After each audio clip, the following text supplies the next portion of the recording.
Julia. Tess. Linda. Sarah. Lauren. Carl. Peter. Catherine. Marty. Josh. Michael. Veronica. Anita. Ruby. Ross. Gilbert. Dean. Lockie. Digital delay. No, he was next. Okay, and Bob. Off you go.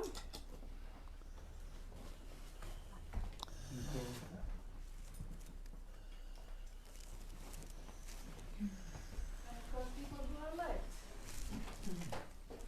Oh, wow. We already started good. Hey, Bobby. Hi, Jane.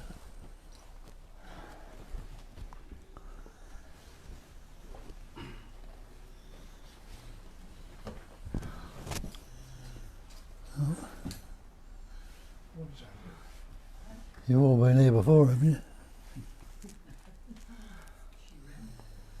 So you're not going to teach you anything new? Same old, same old. But we go over it again just as a reminder. Be ye transformed by the renewing of your mind. How would you renew your mind? Keep reminding yourself. What do you need to remind yourself of? That I am not this person, I'm not this separate entity that I believe myself to be. It's what the ancient texts tell me. I am absolute, or the great perfection. Makes a big difference. Because a separate entity or an individual is isolation, separation, loneliness. But absolute is totality. And being the total, there's nothing that can ever be superior to you or inferior to you. And nothing you would need from anybody else. So wouldn't that be harmonious? What would be the reason for getting into trouble if you're not, that nothing can be added to you? You are all that there is. And they call it ignorance in the scriptures. Not that we're dull or stupid. Simply that we're ignoring that true nature that we are, that absolute. We've been told we are this person, and we believe it, and continually to believe it without questioning. But they tell you also that the false cannot stand up to investigation. So it needs to be looked at and recognised. Am I this person? Am I this body? Am I this mind? Am I this individual, this separate entity that suffers, fears, is anxious, desperate, unhappy, miserable? That's what living amounts to when that sense of separation is there.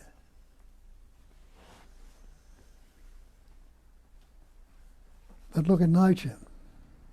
Nature, though it appears to be separate, is all functioning as that one intelligence, one essence. It can be stormy today, it can be sunny tomorrow.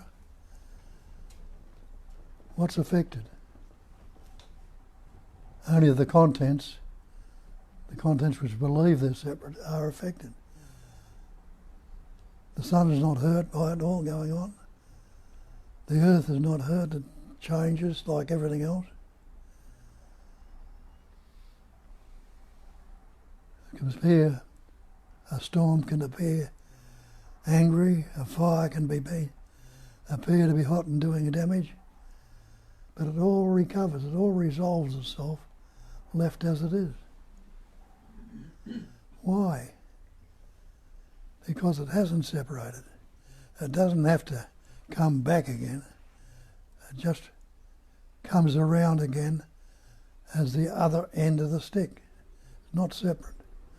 So good and bad, which we think is good, and bad, we've got to become good, but left as is just like day and night. The earth rolls around the sun. It's daylight here now, keeps rolling around, it'll be dark. And all the content that's in it, we are the content of that space. And we are the ones that put the label on. This is good and that's bad, this is separate. Because we believe ourselves to be separate. At the Advaita scriptures, Advaita is the non-duality scriptures, the ancient text of Hinduism, and before that, the Taoism, if it was so, and before that, whatever other great religions and things that come and gone, all point essentially to the oneness of everything. Hear, O Israel, the Lord thy God is one God. There is none other. Meaning there's nothing other than that what we call God. The Muslims say there is no God but God. Allah is his name. A name we put on this concept of God. Tells you in the Bible, in the beginning was the Word. The Word was with God. The Word was God. That's all this label we put on it. We put on this functioning intelligence energy. It's big. Seemingly that awareness or knowingness that you are is only a word. All things were made by him by the word. And there was nothing made that was made without the word. How do we communicate? With words. How do we think? In words, concepts, ideas. Show me a word that is the thing. Take the word water. If you think the word is the thing, drink the word. You can't. Cook with the word fire. Burn yourself with it. Eat yourself with it. Not with the word, you can't. So if it applies to those things, have a look at this me that you believe yourself to be. It's a word. Me does this, me does that. Me feels this and me feels. Does the word feel? It can't. It's the sensation that comes up when that word hangs around long enough to form a pattern, shape and form.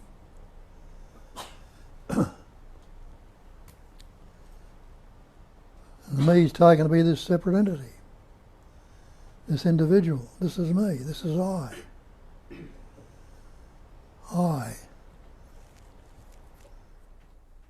I am that I am, I tell you in the scriptures. Moses was on the mountain.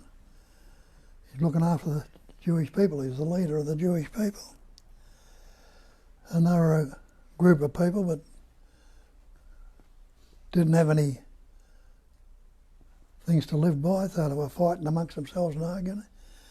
And he's up on the mountain and he says, what am I going to do about this? And it came to him. What he calls the tablets, the commandments, a set of rules to live by. And he said, I'll tell them that'll make them happier, make them better. But he says, they're not going to take any notice of me, why the hell should they? So, who shall I say sent me? And that he ponders that a little while, and it comes up. Tell them I am sent you. And there and then Moses realized, he says, well, I am that I am. And when you look at it that way, can't you say the same thing? Not the word, but what it means, the sense of presence, the knowing that you are. You know that you are. How would you tell me? You'll say, I am so-and-so, or I am this. I am is not I was. It's part of the verb to be, not the verb was or what will be. It's being. And is there anyone in this room now that's not being? Deny it if you can. And most of the time we don't look to deny it, we take it to be real. Well, I am this person. I am this separate entity. I am this individual.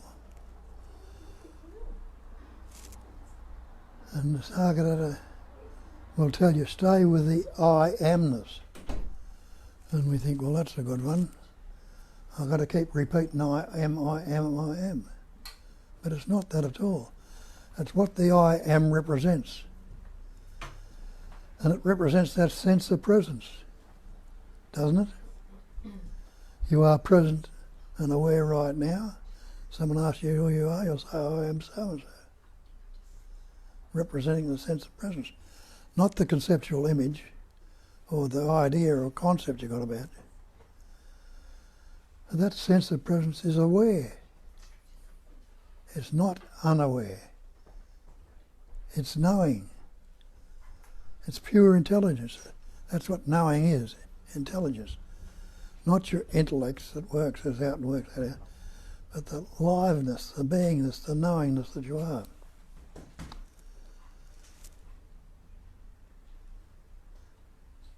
And I am that I am, for a start of it. Start off from there, as the sense of presence.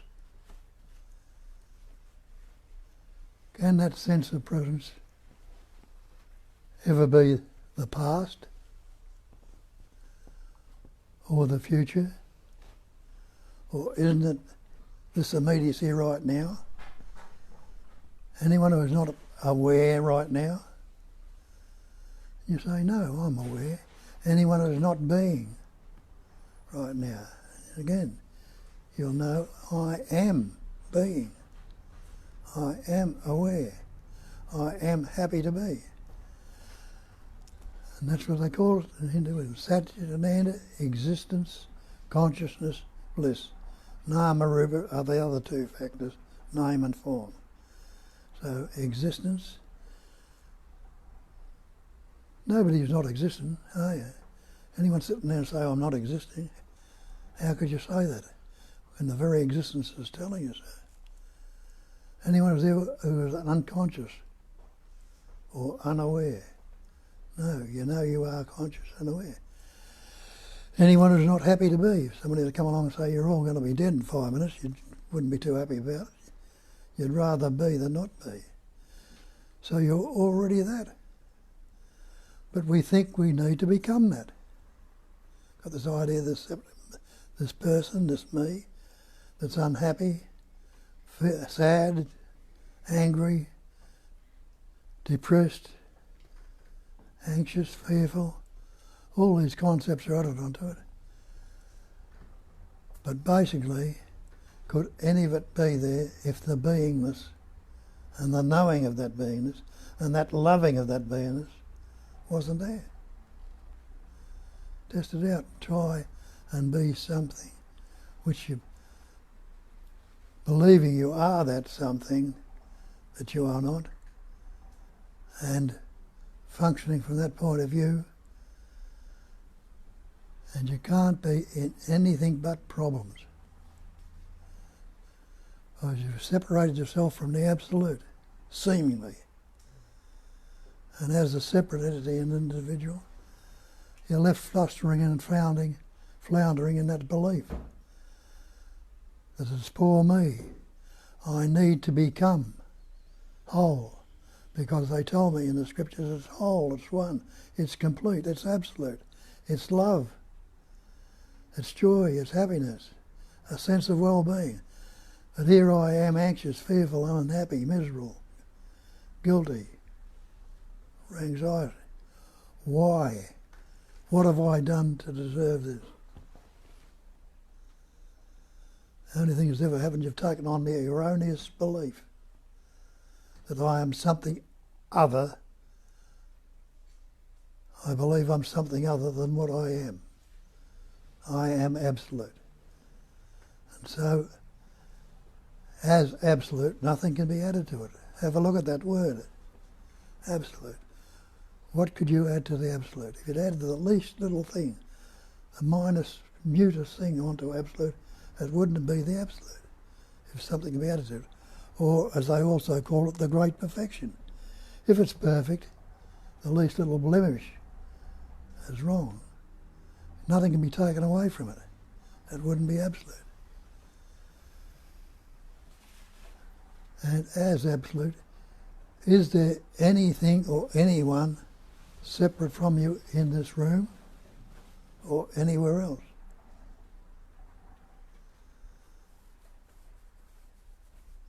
You can only separate it with a concept, with a word.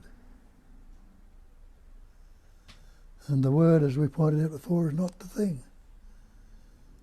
It's a seeming thing. And we've got the belief. We believe what we've taught these words and believe we are the word. I am Bob, I'm so-and-so, I'm this, that, the other. Reinforce it as I go along.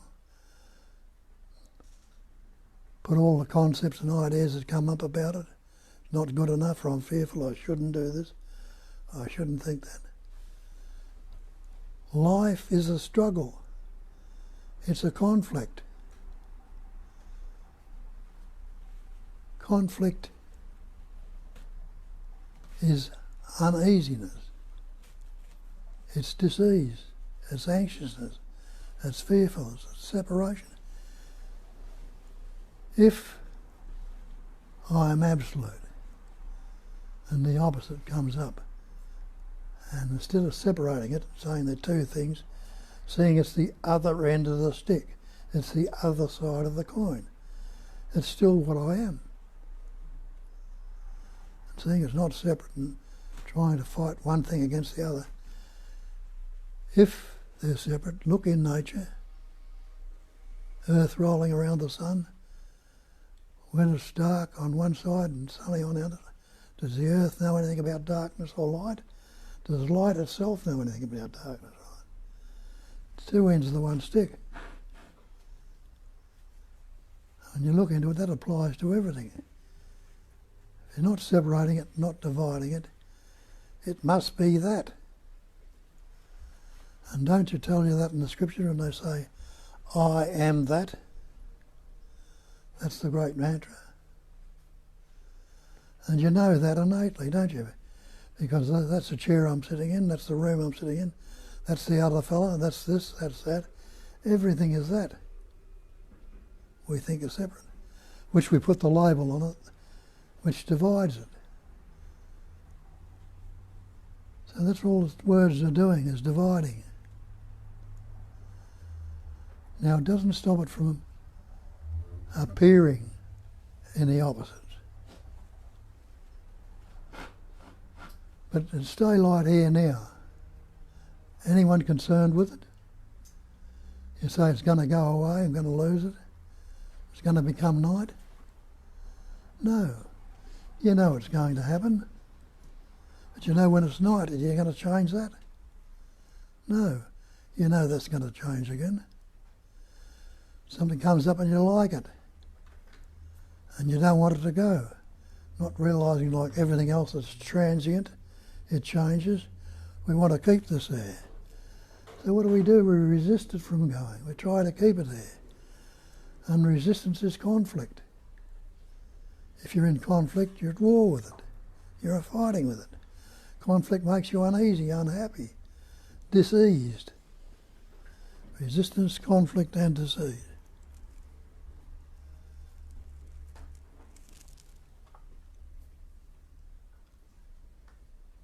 What happens if it's left as it is?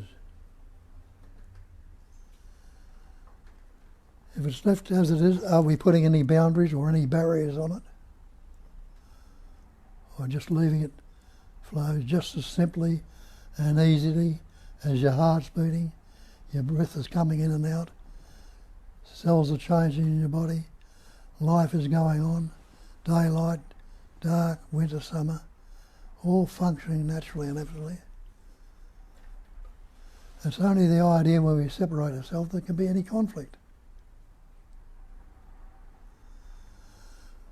When they say, in this they call it liberation, realisation, or some call it the Great Awakening.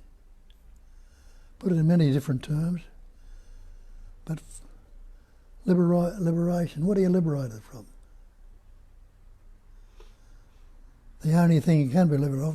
liberated from is the belief that you are separate. A belief. What is a belief? Look in your dictionary. A belief is an unquestioned acceptance of something in the absence of reason. Means we haven't reasoned it out, we haven't worked it out, we take it for granted. Or I'm a human being, or I'm a male, you're a female. Acceptance of an alleged fact without positive knowledge or proof. Take the labels human or label the human, male, female off. What is it? What's left? Isn't it life? When Christ told you, I am the way, I am the truth, I am the life.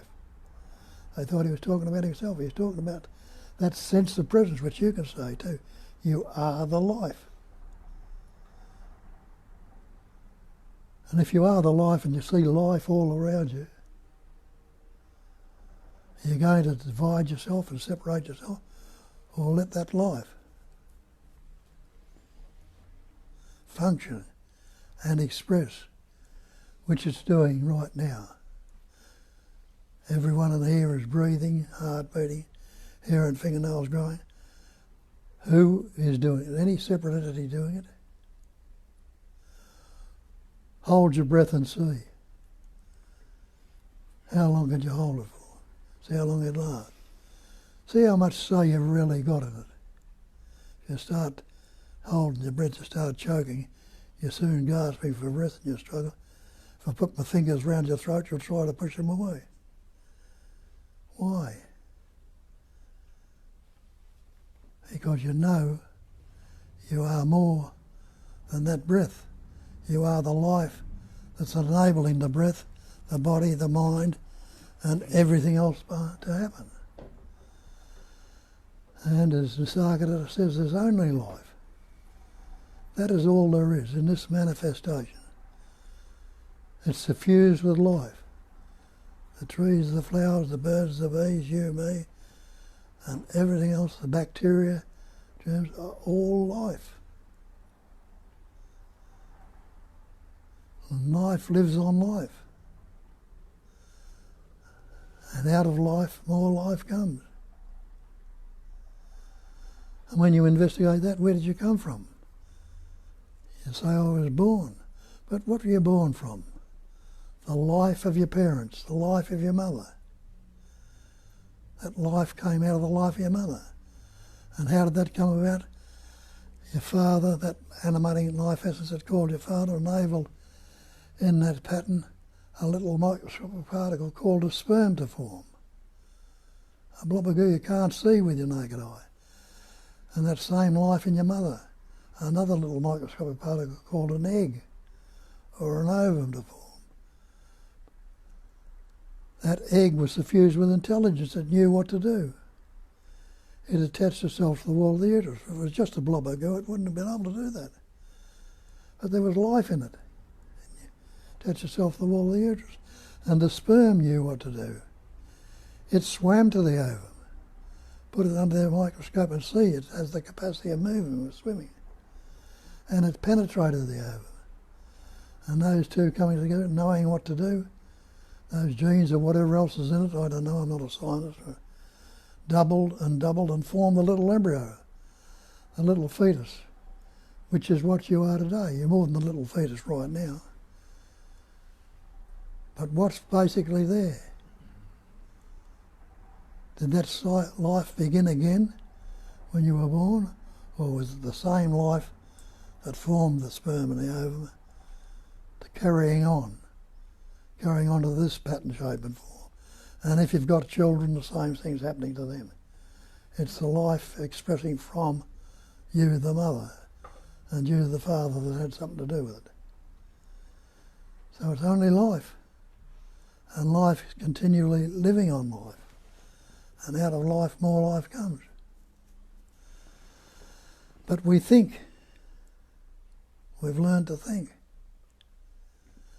And what's thinking? Thinking is a vibration, a movement. And it divides, it thinks in the opposites.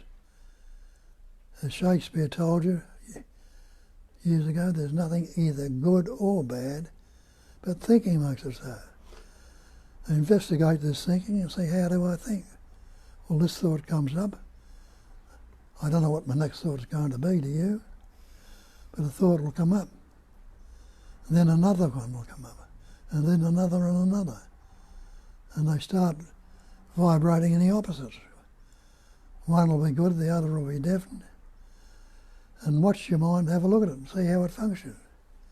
It's either good or bad, it's pleasant or painful, happy, sad, loving, hating, positive, negative. See if it's functioning any other way.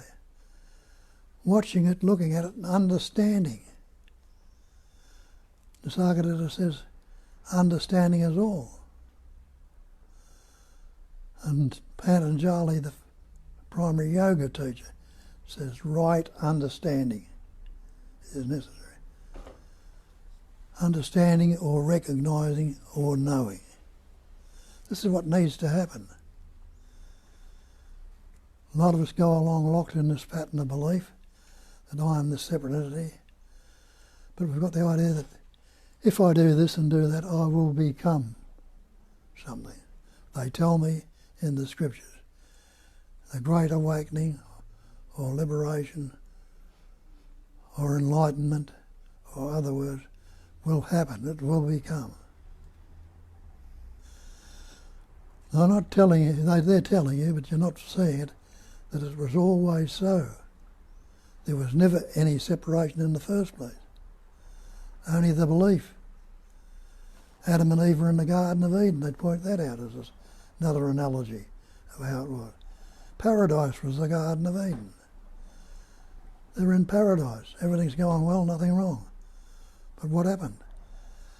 They ate of the tree of knowledge of good and evil.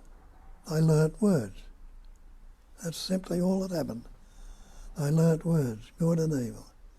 As soon as they learnt those words, they were kicked out of paradise because the conceptualising, the separation had come up.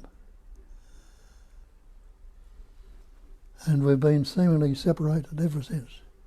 But fortunately, there have been a few that have recognised it. And that's been pretty good. They passed it on in some of the great traditions. But some of those traditions have been corrupted. Somebody's got hold of them and said, well, I'll make $1 out of this or so. And they put a story on it. But first of all, you've got to serve me, or you've got to do this, or you've got to become, or you've got to get rid of this before it can happen. And you remember, you are a sinner. You are this miserable, separate entity. And you need to get rid of that. Look at rid of all these concepts. Instead of telling you start from the fact is that there is only that, and you are that, you always have been that. Start from the fact and investigating until it's thoroughly seen and completely seen. And then all these concepts can't knock you off your perch. But initially, you can.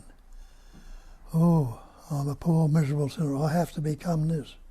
I've got to do this and do that. Put ourselves under all sorts of penances and things to do, and beat the shit out of ourselves, sit on beds of nails and flog ourselves, do all sorts of things, trying to become what you already are. And it doesn't happen. Why? Why? You're trying hard enough, trying with all your might and all your might. Well, mightn't it just dawn you, maybe I'm looking in the wrong direction. Where am I looking? And the only thing I believe I've got, the mind. I'm looking in the mind for the answer. But then again, reading the texts of the scriptures, they'll say that there's no such thing as peace of mind. Peace of mind. Trying to be at peace with the mind. And they tell you there can't be any such thing as peace of mind. And you know that if you look. Isn't the nature of the mind to vibrate? Something will come up, you like it, or something will come up, I don't like it. And then the story will go on and on and on and on. The peace is when the mind is not, that's what I tell you. That's why they call it the peace that passes all understanding. Then you can't understand it or grasp it with a concept, with the mind. It's prior to mind, prior to concepts, prior to me and other than me.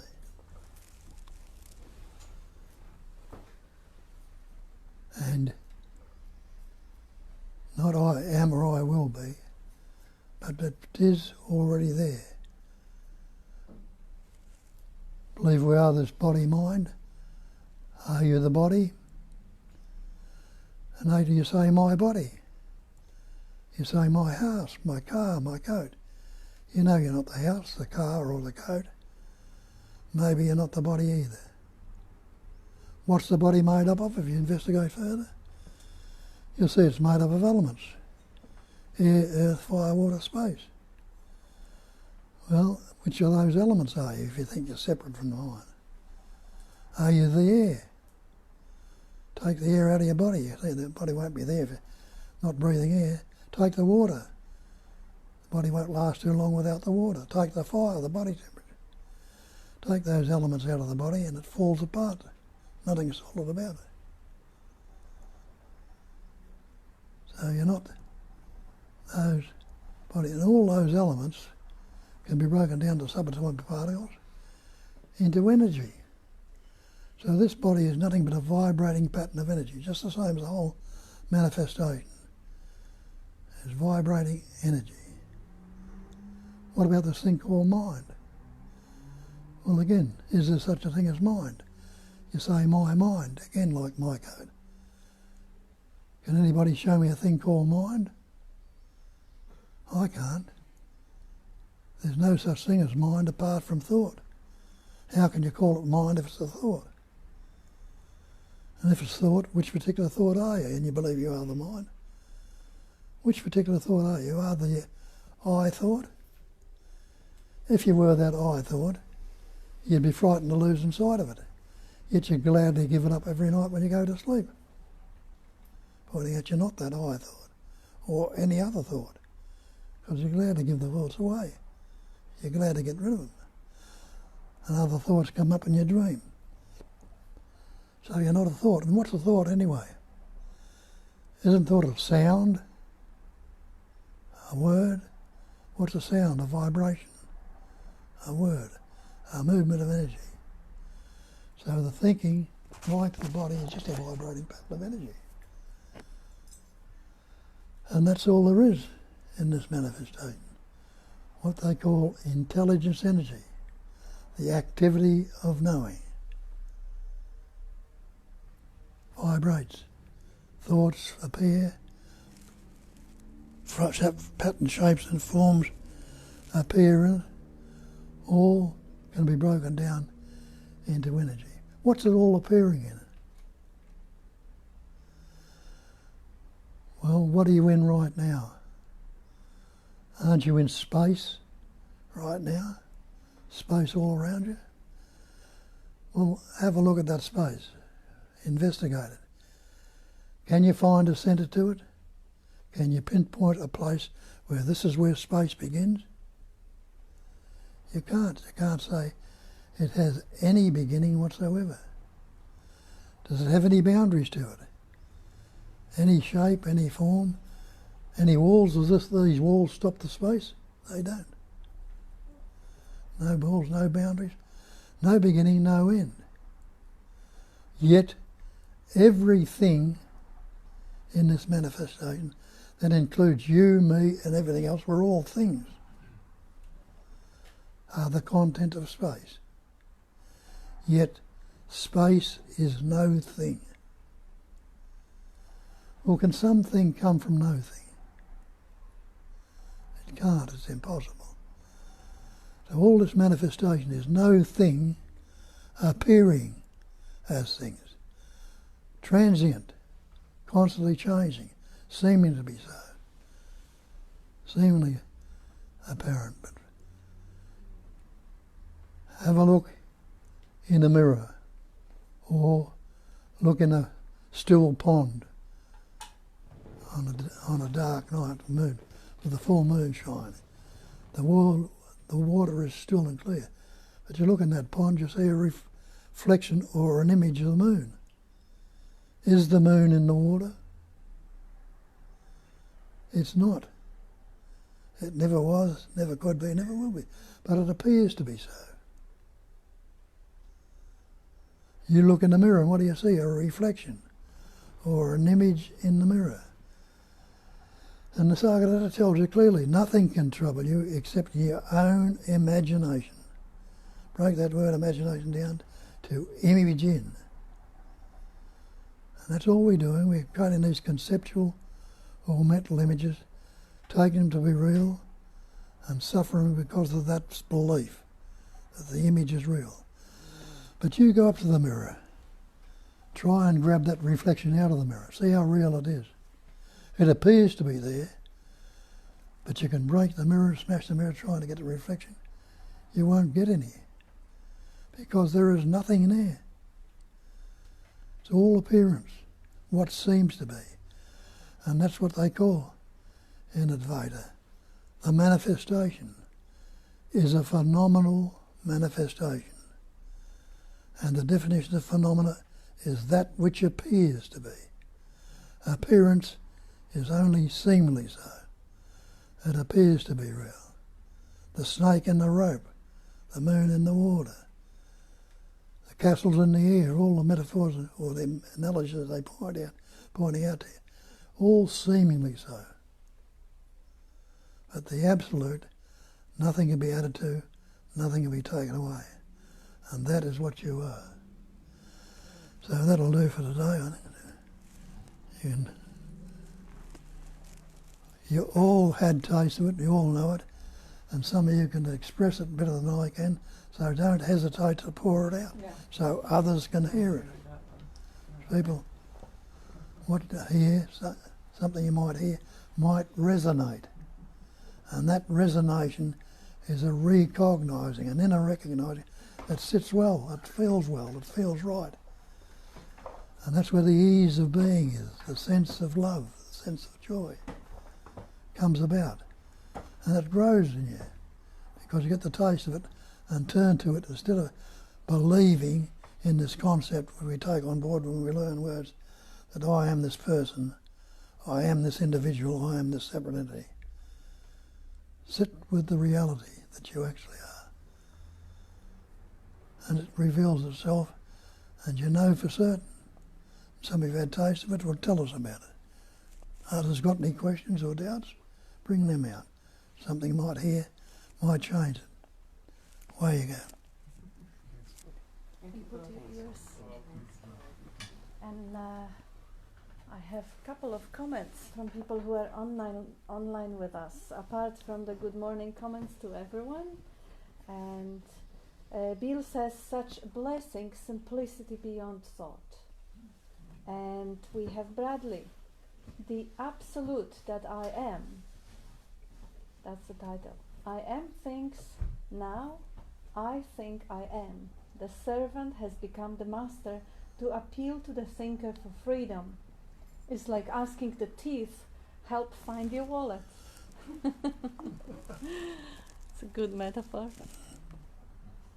Yes, the I am, the thinker, the idea of a thinker is the very cloud that obscures the clarity. It's like the thief.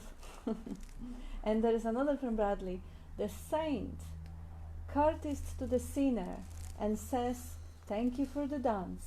Without you, I am nothing. It's a beautiful metaphor of the duality. Without day, there is no night. Without the saint, there is no sinner. They're all beautiful. And yeah, and more good morning messages. So that's that. We have 26 people at the moment with us, and there is no more comments or questions online, so the mic goes to you. Anyone would like to start the discussion? Question? Yes, Peter, please.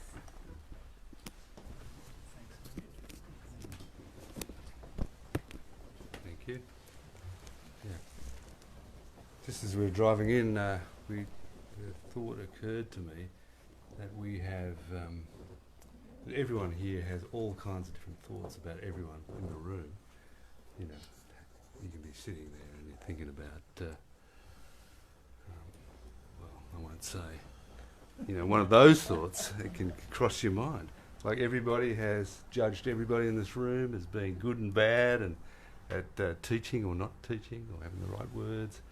But, you know, in the end of the day, what have we got? Although that is just a mind stream, isn't it? The mind is throwing up all these thoughts all the time, isn't it? You know? And who cares, really? Who cares? Yeah, that's the question. Who is it that cares? It's that, you know, is engaged in something, you know, thought at the moment that you have that thought. What I'm trying to say here is that the separate self comes in exactly at that time. It has to be if there is only the present moment anyway. So, yeah, that's it. There is no solution in that in the mind stream, is there? None at all. And so when we realise that, there's no need to interfere with it at all either. Doesn't mean anything, of course. You know, the thoughts you're having now, do they have any bearing on? And where are those thoughts coming from anyway, Cole? Anywhere and everywhere, right? Yeah. Okay. Well, thank you. We'll kick it off. Anybody else? Thank you. Beautiful.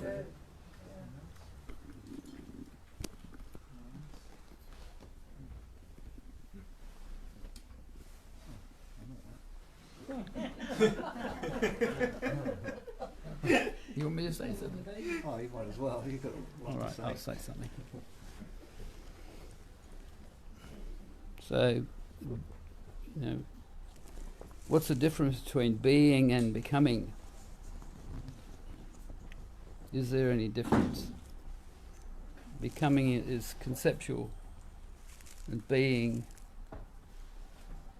is really not a concept. You can't negate your beingness. But any thought that arises can be negated, it can be rejected. I'm not this. I mean, that's the essence of the neti that Nisargadatta talks about. And it seems that it's misunderstood a lot. But when I first read about it in I Am That, I think it was, I sat quietly and I watched the mind, and whatever thought came, neti, not this, I'm not this. Whatever thought came up, I'm not this. So just keep repeating that, and then it appears that the mind runs out of crap that it pulls out of this paper bag, you know. You know, what's my next thought going to be? Well, watch the mind and see, and neti, I'm not this. Whatever it is, I'm not this. The beingness is. The consciousness is. It's all consciousness. But what is aware of the consciousness? You can't pin it down. You can't, you know, thought, as Bob was saying, the thoughts appear to take on a form and a flavour and all this sort of stuff because they're believed in. But if you don't accept them as what I am, then they're just content of mind. And if you look carefully, you'll see that the content of mind is constantly changing. And, you know, if the thoughts stop, I'm not going to disappear. I'm not going to, you know, Jesus went into the desert for 40 days and 40 nights, which is symbolic of being empty of the furniture of, you know, all of our buildings and animals and trees and things. But in the desert, it's just, there's nothing there, really. There's life, but there's none of the furniture of our thinking. And, you know, going into, I don't know if you've ever been in the desert on your own. I have. And it's very confronting. 360 degrees, flat. I was visiting my brother in Woomera. He worked at Woomera, the rocket station, and the train the guy on the train came and knocked on my door and said, yours the next stop about 5:30 in the morning. And the train stopped. I got off the train with my little blue suitcase. I was 18, I think. And then the train disappeared, and it was just a little platform in the desert. And as I watched the train disappear, it seemed to go into the nothing. And then I was on my own, totally alone. There was a road, but my brother was supposed to pick me up, but he was about an hour late. So, and the sun was coming up, and I had half a glass of water, and it gets really hot out there, so I'm starting to get a bit worried. But it was surreal to be standing there on this flat earth, so to speak. We know it's round, but and the desert, and I wandered out into the desert, and I found some old bones and things. But there it is, the beingness, without the whole society and all of the stuff. It's seemingly very confronting, but it's also a relief to be away from other people. And I think Sartre, what's his name? Jean-Paul Sartre said, "Hell is other people."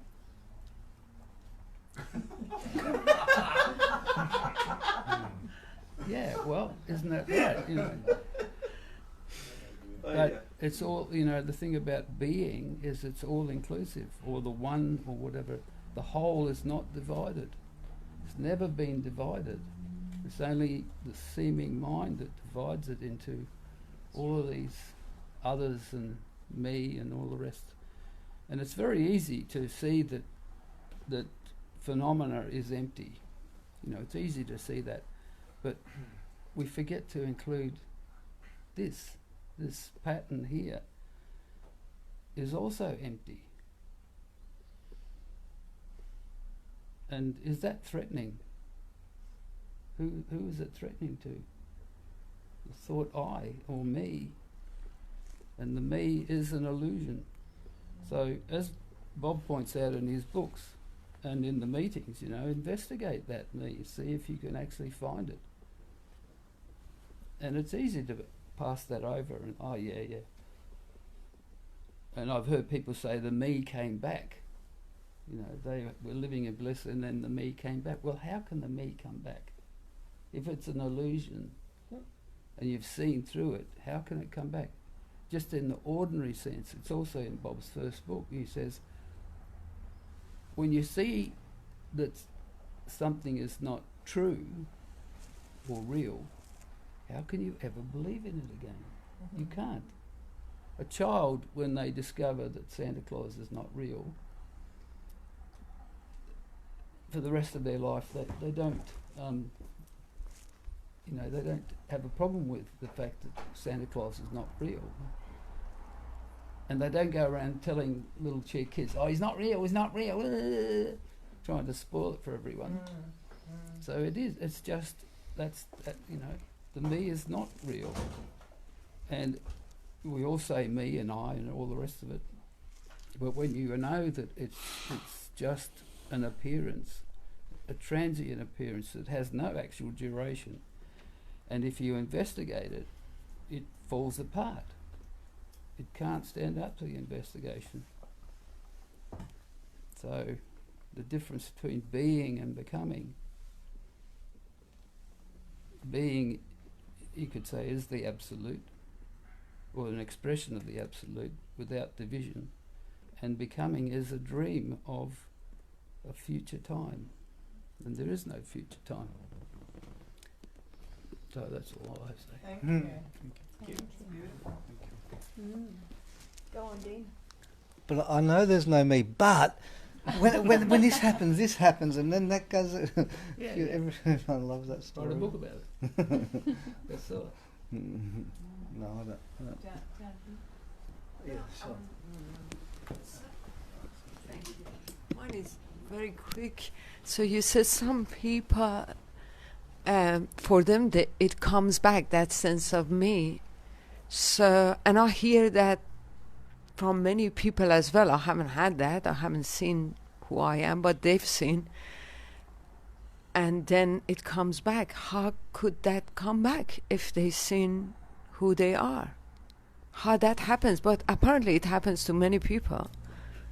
Thank you. I'd like to answer that. I had that experience quite strongly. You know, the mind dropped and then it came back, and I thought, oh no, God, it's come back. It's a habit. For number one, it's a habit. And the more that the mind, you don't believe that story, the less power it has. And I was able to discover that through direct inquiry. How could it have come back? What came back?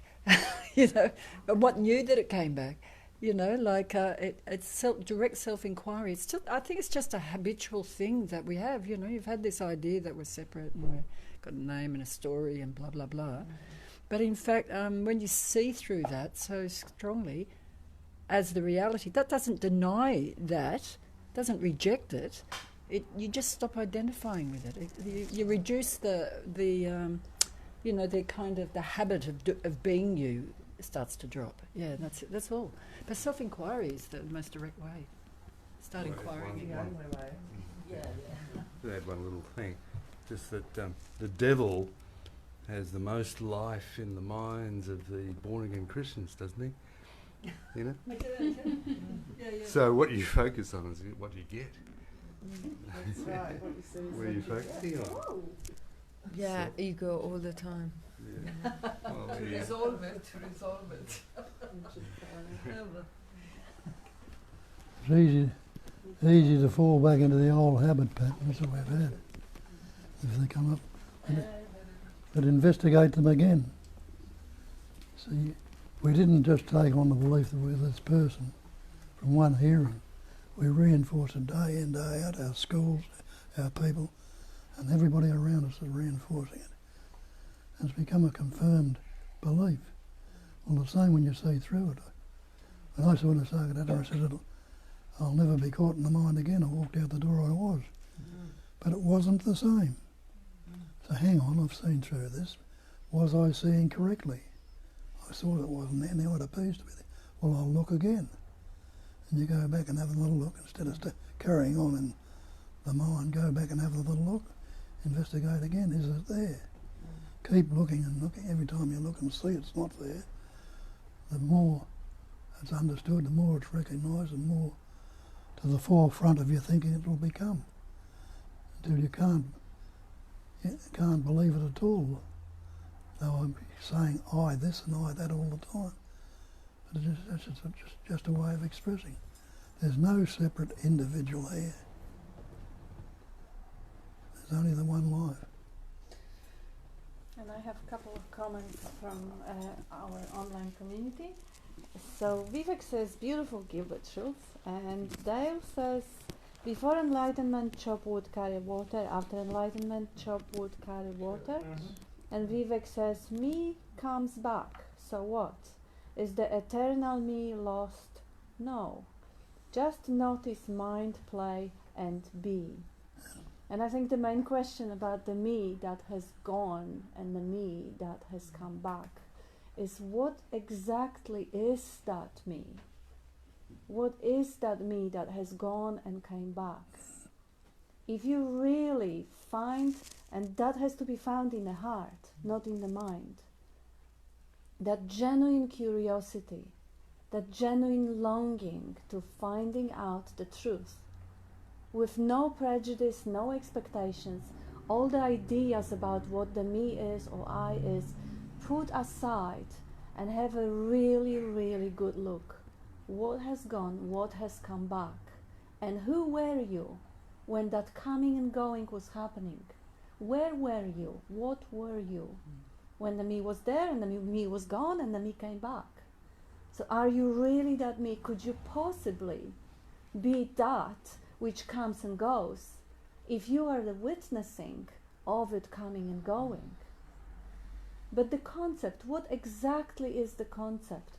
Because that may vary from person to person. People are ready to die for the idea of patriotism, dying for their country because their identity is centered around the nation. There are people who are very, very attached to their image of themselves as writers or as mothers or whatever is that strongest association.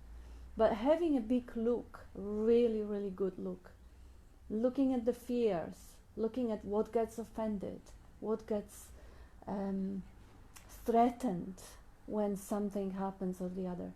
What is it that comes and goes? Because that is what Bob always stresses, and Gilbert repeats it. Nobody can do it for you. The words that are being said, and I had this conversation a couple of times last week when I had individual meetings, where, you know, the smart as sort of a behavior. Yeah, but there is no doer, I can't have a look. Okay, good on you. If you're happy with that type of an answer, go and be miserable. But the truth of the matter is, all those meetings and all that is happening here, people are speaking their own truths and they are not doers of it. And yet the speaking happens. And this is happening, and Bob often stresses on that too, for the resonance, resonation. You know, there is not an instruction that the mind can go for another mind. Go and do this, go and sit, meditate, go and do discipline or prosperity. No. This is the heart to heart. And if there is a resonation, there is a deep recognition on the level of the heart with the message, the discipline comes from the same place, not from the doership, but from that heart, life longing for itself, that life or that energy moving. And then the deep curiosity, the real deep longing comes and is ready to find out not what they expect to find out, like Gilbert was talking, becoming saint, becoming enlightened, according to the image that I have made or read in the books. Everyone, as far as we know, who has seen through the bullshit, through the illusion of self, the realization that there is no entity there, followed by realization that there never was one. So if Ramana Maharishi, Nisargadatta, Buddha, Bob, whoever says, there is no self, it can't be found, but there wasn't one yesterday either, there wasn't one 20 years ago either, there never was a self.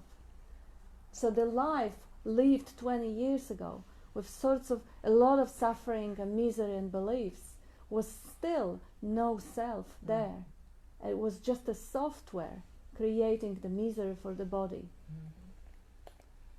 But that has to be really, that again, sinking of that message has to reach the heart, not the smart as mind. Look, this is a contradiction here, this is a paradox, you said here, this. No, it doesn't matter what the words are conveying. The message is totally beyond it, in the energy, in the certainty, which we all carry with us all the time, but we overlook it. The certainty of being present. There's no one who believes in being present. There is a certainty beyond doubt that can't be questioned. Nobody can try and stop being present or aware, no matter how hard you try. You see, that's not a belief. But then, instead of staying in that heart, that essence, that mystery of, wow, yes, we go to the mind and, yeah, but hello, where is the, I still feel hungry, or I still want more pleasure and more bliss and ecstasy and all the promises that were made, blah, blah, blah narrative. See that narrative. See that for what it is. It's the program that is to look after the body-mind. And it's a very, very simple, basic program. Pleasure safe, displeasure dangerous. That's it. That's all it works. The pairs of opposite. I'm attracted to what's pleasant for the senses, and I'm repelled from what's not pleasant. The body-mind, that's it. So you see that pleasure, the preferences, the desires, all those things, they come on the surface to serve the whole machine. But what lies underneath that simple duality is undeniable, always here. I think we have another comment, just one more. This is Bill. Beautiful. You do not exist until you are aware of something other than yourself. Lovely. Yeah, that's how the consciousness has to become conscious of before it can even conceive of the self-awareness. Yep. Anita, please. The other thing is, I think, if the habit of mind is still so strong, there's a lot of fear around who are you when you're not your mind. There's fear, and lack of supports. But I have to tell you, it's like flying. It's freedom. The body relaxes, the mind relaxes. You're not responsible for that. I haven't even seen yet who I am. Like, I haven't had a glimpse. I had moments of grace, the byproduct, but I haven't yet seen who I am. It was a question that I hear from others, and but I have a lot of fear. I notice my jaw is always sort of tense, been for 6 weeks, and I think all of this coming from the fear of, I don't know why, but it's a lot of fear I notice. Yeah, I think when the ego is threatened, it feels like death. Yeah. And that's the fear, that's the root of the fear. But in fact, it's just an illusion. But the thing had to do, it's experiential and got nothing to do with the mind. And you can never see who you are. Is there anyone here in this room who has ever seen who they are? I mean, how could you possibly see who you are? You would have to leave yourself to evaluate from somewhere outside, and then what you're evaluating is not you. You can never ever find the answer to who am I question. You can never know who you are. If you have that expectation that you will find out who you are because Bob knows who he is, Gilbert knows who he is, half of that room know who they are, or maybe all of it. No, that cannot be known. That's beyond the mind encapsulating and objectifying things. Like the water doesn't know its wetness, the eye can't see itself, the sword can't cut itself. That is the ancient texts that are telling you the fire can't burn itself. You will never ever find the answer to who you are. You may find the answer to who you are not. Do you know that you are not your body? You do? No? Yes? Yeah. I can't see and couldn't find anything inside here. Yeah, definitely. You couldn't. You know you're not your thinking, because the thoughts are changing all the time, coming, going. You're not the thinking. Which thought would you be? You know you're not your feelings, because even feelings, they come and go. So, and there is still a sense that there is a me, that there's something other than nothing. So keep looking, what is that something other than nothing? And see if that is who you are. That might be a subtle sensation, another thought, another feeling. Whatever it is that it still feels, a sense of contraction, anything that feels there, you see if that could possibly be who you are, if you are just noticing as an object in consciousness. That's what Gilbert started from, neti. I'm not this sensation, not this feeling. They all come and go. None of it is the ultimate knowing. So if you hope that you will ever find out who you are, well, you are staying in the realm of beliefs. Belief can tell you, I am God. Oh yeah, I'll believe it. Ah, good. Or I am a totality. Ah, lovely, I believe it. That's not it. Or I'm nothing. Oh, I believe I'm nothing. See who's believing he's nothing. It was a joke that Bob was. You want to say that joke? No. It is beyond the comprehension. You can't ever find it out. Although you cannot deny that you are. And this is the mystery. You cannot deny that you are. You are. Who you are, that costume, or that costume, or that costume. I don't know quite how my dress look like, or what is that encapsulation of that entity. I don't know, but it is something. Well, keep looking until you find out that all of it happens in consciousness. Consciousness is the one that is first, prior to any identification. And that consciousness you can't deny. But the moment you put shape or form on it, that's an object. That's not it. But if you want to, start from giving up the dream that you will ever know who you are, because that's impossible. It's impossible. Surely Bob knows who he is. You know who you are? Tell us, Bob, who you are. Tell us who you are.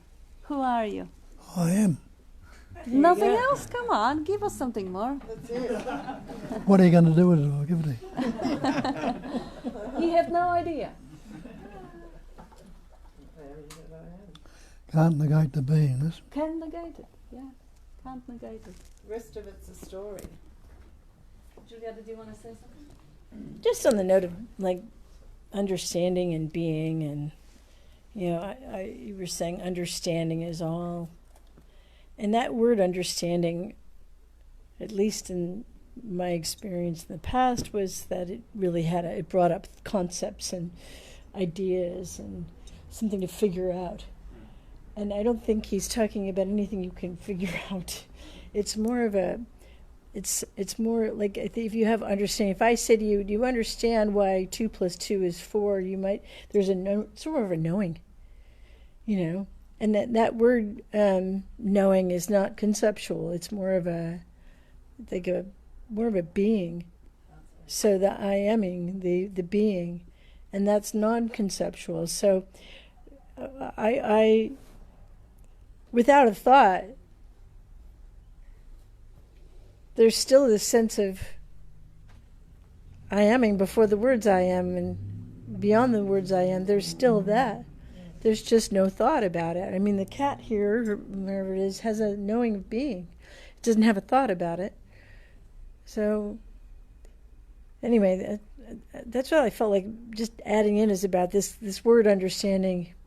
It does seem to suggest it's an idea or a thought, but I think it's not talking about anything you can grasp with ideas.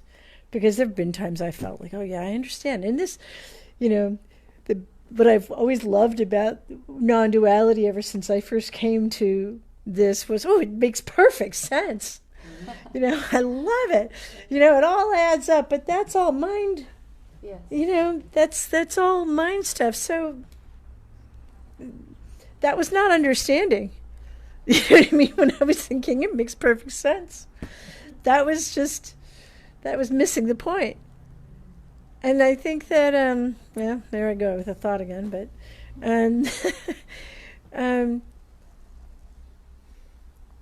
sometimes when I'm talking to people, at least about, because this background I used to have was Sedona method before coming to this, there's this question that they may ask you of, can you find the one who cares? And I would be thinking, yes, I can, slapping my leg, and wait, it took me a while, I'm not this body. And it does seem to be even though, again, this is not a concept, but there may come a moment where when you don't have a thought, that's the correct answer. I don't know if I'm making any sense here with that. There's no answers in the mind. No answers with the mind. So that's mind, is thought. Right? So if you have a thought, then, that's not it. Do you know what I mean? I don't know if I'm making myself clear. But Sort of are. when you ask this question, right, well, can I find the one who cares? And, well, yeah, I feel this is it, this broken heart or this story or this thought. Well, are you the story? Are you the thought? And if you keep asking, as Gilbert was talking about, am I not this, and I'm not this, and I'm not this, and I'm not this, and I'm not this. Finally, you might get to a point, well, can you find it? And then if no thought comes up, bingo. There you are. Can you just allow the no thought to come up? Probably not. Not for me, anyway. But that was really good what you said, Julia, because you kind of mentioned on the essence of the singularity. It is not about I understand. It is about understanding. It is really about the ing, the singularity. See, you know that you are. There is a knowing. But the moment we say I know that I am, it's already three things. The I, the the knowing the principle or the process, and I know that, I know this, or I see or I understand. It comes in the language. Prior to language, there is understanding, knowing, being. Bob often quotes the ancient text, Satchitananda, being, knowing, loving to be. The being, you are being right now. You are knowing that you are, there is awareness of presence there. And there is preference for being. This is it. But translating it, you are knowing, you are being. Now, who is that you? Who is that me that is being? There isn't one. But if you actually really open up completely, and yes, there is being, there is knowing. There is no one who does it. Like there is a seeing. Is there anyone there behind the eyes who does the seeing? There is no one. Seeing is happening. It needs of course, it needs the computer, it needs the cameras, it needs a lot of things for it to happen. Nothing can be excluded. It needs the objects. Nothing's excluded. The whole universe participates in the process of seeing, and there is no doer of it. Growing the hair, no doer of it. Raining, no doer of it.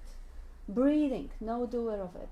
There may be a thought that comes and takes credit for it, but that thought is just a narrative. So the thinking also happens just like seeing, just like being. It is all the happening. But within the thinking there is an idea that there is me that is doing the thinking. And yet nobody knows how it is happening. How is that me doing the thinking? And if anybody has ever discovered it, you would have a wonderful recipe how to do only positive, happy thinking. But there is no one who does it, so it can't be done. And now when you realize that if you step down from the idea of I haven't realized, or I haven't noticed, or I haven't mentioned, I haven't experienced, but you will realize that the experiencing is going on. The seeing is going on, the being is going on, the knowing is going on. And on top of it, there is a concept that, oh, I haven't realized, oh, I am being, or I am experiencing. When you see that those are only clouds on the sky, and when those clouds are not there, the experiencing still going on, understanding of the being is still going on. Of course, this is not going to be good enough for the thinking mind, but just trust your heart. Thinking mind is not going to be happy with that. But who cares? This is just a cloud. And I think I have another comment here just quickly. Vivek says, thanks Katz, you nicely mentioned about certainty means only which is certain permanent, else everything is transient. I'm not the body, it happens to at heart level, not the mind level. Yes, thank you Vivek, and off it goes to Gilbert. Yeah, I'm reminded of something I heard many years ago.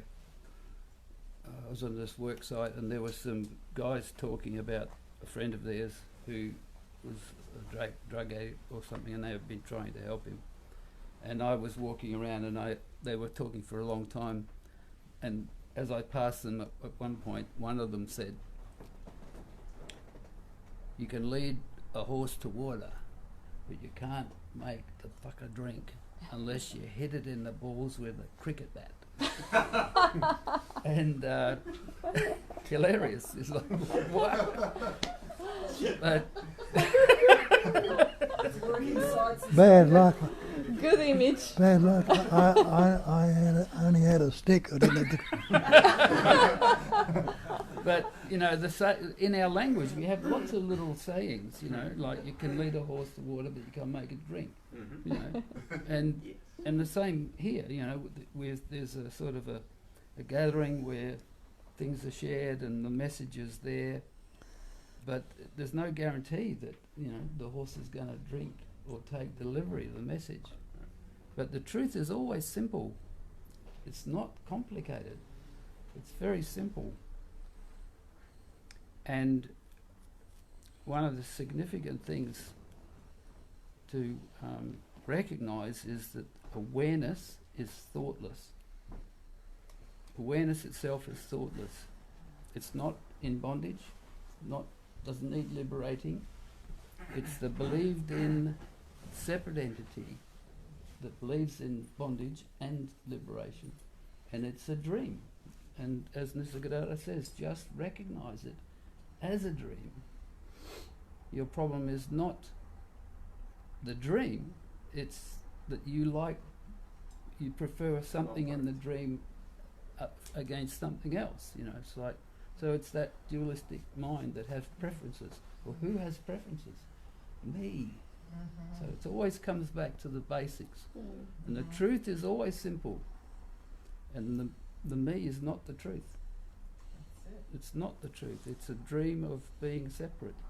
And as Bob points out in his first book, the child looks out in the room and sees something and says, "That's not me." And from that moment on, there's vulnerability, separation. It starts with a story. That's not me. And to that story, I add experiences and try to gather and accumulate to make that me secure. But how can it ever be secure? It's not real. But we, in the scheme of things, it appears we keep believing in this me, and there's more and more suffering, and we want to escape the suffering, but we refuse to drink the water, like the horse. The horse will drink if it's for thirsty. Nothing will stop it. So get thirsty. That is a good message. Beautiful. Julia, did you want to say something? No? Okay, Dean. Love all of it or none of it, or shut the F up. Yeah. Let him, Dean, finish the sentence. Come on. I don't know. Yeah. Love all of it or none of it. Oh yeah, love all of it or none of it, and shut the F up. No, I just a quick one. I'll pass it to you.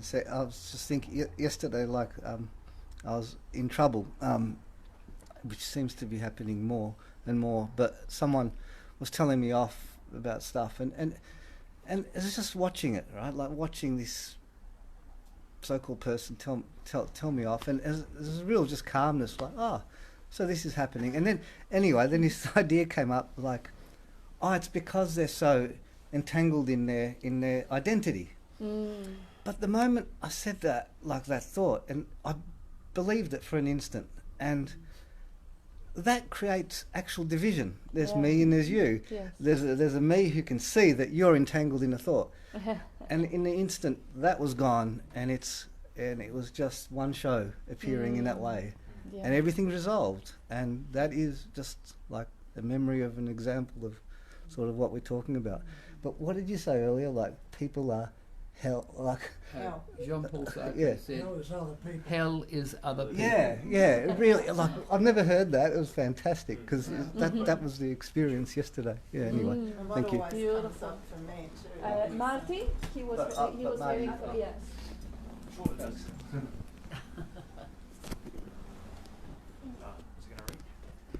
I feel like Bob's got two bats, not a stick, but well, I felt two bats at least. I wanted to, I guess, talk about this glimpse that you're wanting. When you, this is what Bob said to me. When you let your breath out, there's no thinking that's happening. But in that, short so-called moment, you are, and then the concept comes up. And so you only need that one glimpse. You get a glimpse every time you breathe out. Just when I breathe out? Yeah, you breathe out, Yeah. and you notice the space between from one thought to the next thought, and then the label comes back and claims the space again. But you'll see, you're getting the glimpse every time that there's space between a thought. Why so much emphasis on breathing out? That's a space, because when I breathe in.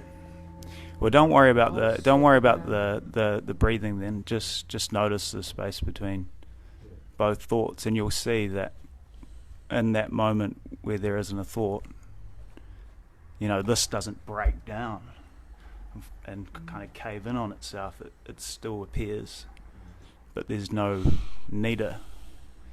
And then Marty appears, or Bob appears.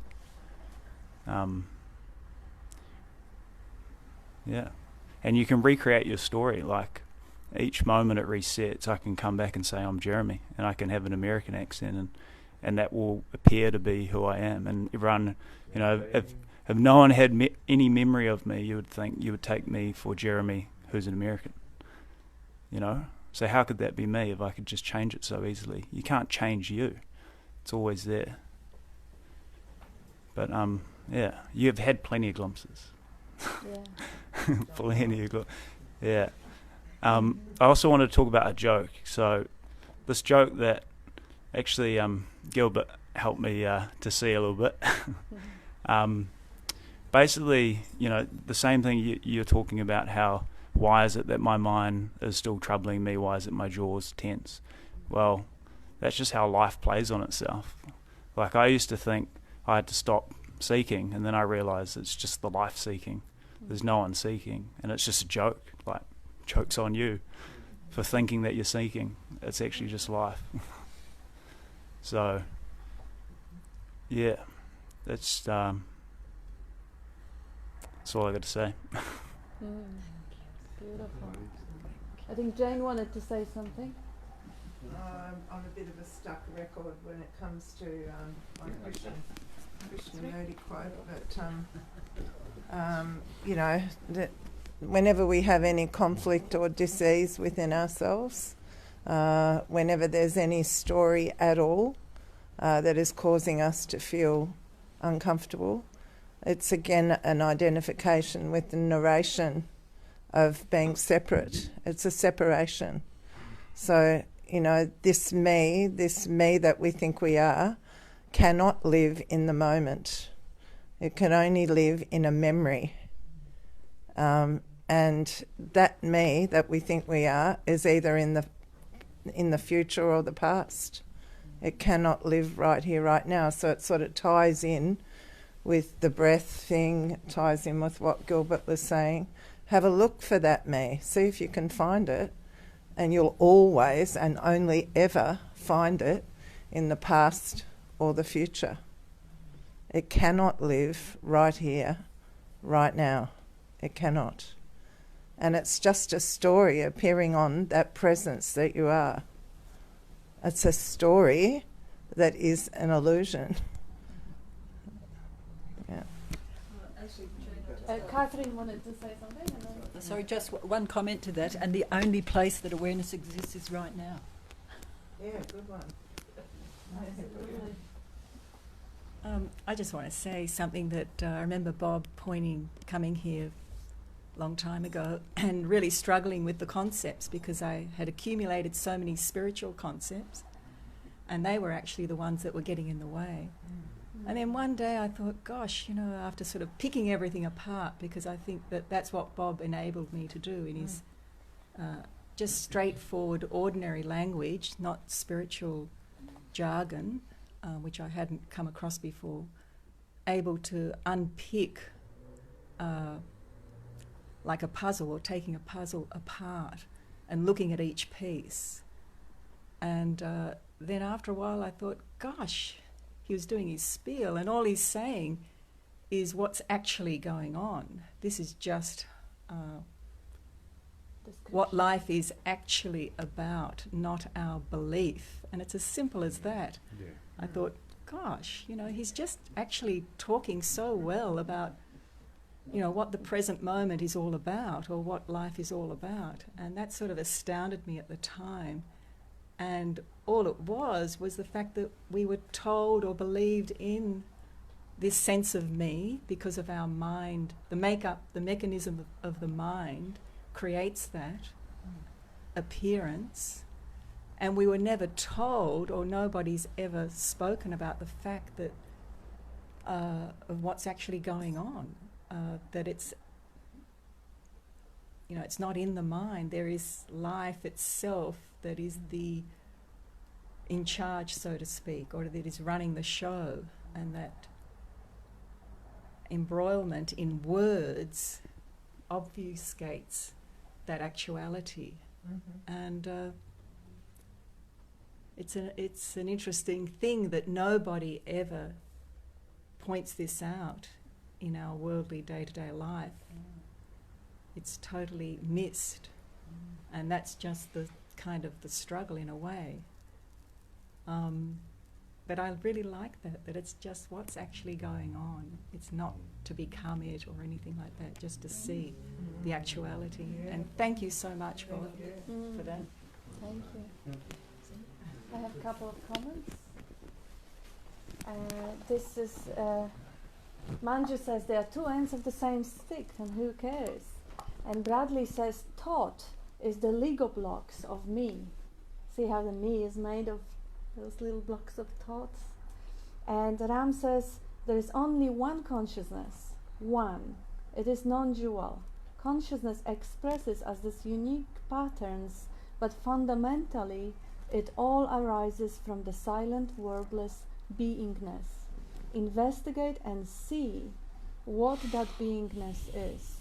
And I'd like to just add, Mitra, thank you very, very much. And it is not only my thank you for bringing up those questions and distinctions. There were also a couple of comments under previous videos on YouTube.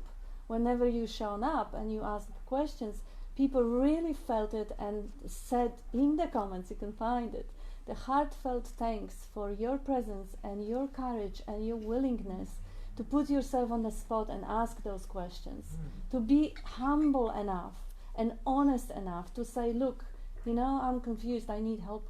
This is beautiful, this is really, really beautiful, and we do really appreciate you here and love you deeply. And keep coming back and bring that beautiful energy of the heart longing, because as Gilbert said, I loved it, just get thirsty, just get more thirsty until you can't put up with the surface answers of the mind. And that will, and yes, Marty, I loved what you actually pointed out. You have glimpses, not only glimpses, you have absolute ongoing certainty of existence, and you have a glimpses of no thought, because it's only the thought that obscures that certainty of existence. Get on with that, because if you expect that this is going to be any different, no, it's not. It's just as it is. And now I think, Gilbert, did you want to? No, I'm not really. No? Yes? Yeah, you know, there's this ancient saying from the Dogchen, you know, it's, and I'm paraphrasing, you know, like you're building a castle in the sky, and then you try and live in it. And it's just nonsense. So got to keep your feet on the ground. That's right. Yeah. But what is the ground? Yeah, brilliant. Just a different take on understanding. If you look at the word, it means to stand under. So that's the humility. Mitra, was it? Mitra? Yes. Asking the question. But last week we had this beautiful lady that came along with her guitar. Yeah, Kavisha. Kavisha. Kavisha? Kavisha. Kavisha. And so we heard this song, which the main words that I'd got were invisible, indivisible. And what was after that? I don't know, but I remember those. And and about your radiance shining. So during the week I'm going along my business in a sort of a dream, I suppose. And there's invisible, indivisible, la da da da. And what that does, it just takes you back. You go back from this world, you go back into nothingness. In the same way as if you move your hands back beyond the periphery of your vision, they disappear into nothingness. So you're stepping back into that emptiness. And it's empty of thought. And then the kind of reaction to that was suddenly everything was vibrant and everything was interesting. and people were interesting, and things and details. It was suddenly, everything was in Technicolor. And then I'd be driving down a street, turn a corner, I'd turn the wrong way, and I'm about probably no more than a kilometre where I've lived all my life. I'm suddenly in a completely unknown, may as well been on Mars. So I'm in a complete lost in space. So that was also completely unknowing. And so it was strange sort of changes to the normal perception of reality just by remembering that, the reminder of that little song. Cold. Yeah. Thanks.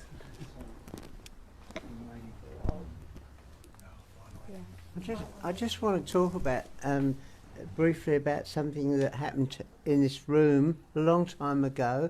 But you know, the me always wants to claim ownership for everything. You know, I did this, I did that, I thought this, and I thought that, and that's what helps to give us our sense of me all the time.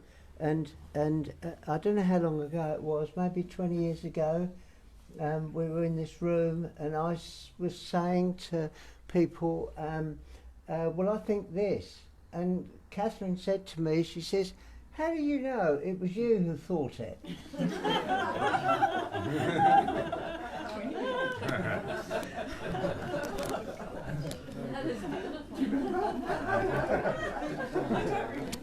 have a couple more comments from the online community, and this is Amarnath saying, real I, me is mist, is a notion, everything is I only. Confuse the confusion, no I in it, withdraw like from a dream. JB says, thank you Bobcat and everyone, great spiel and sharing. Amarnath, think the thinker, is it possible? Listen the listener, see the seer. Both are same separation is an illusion. And thanks and lots of hearts. And Manju sending love and Vivek. And Julia, did you want to say something? Just if you want more fun, come back tomorrow on Zoom. The meeting link is on Bob's website, and he's going to turn 95 on Friday.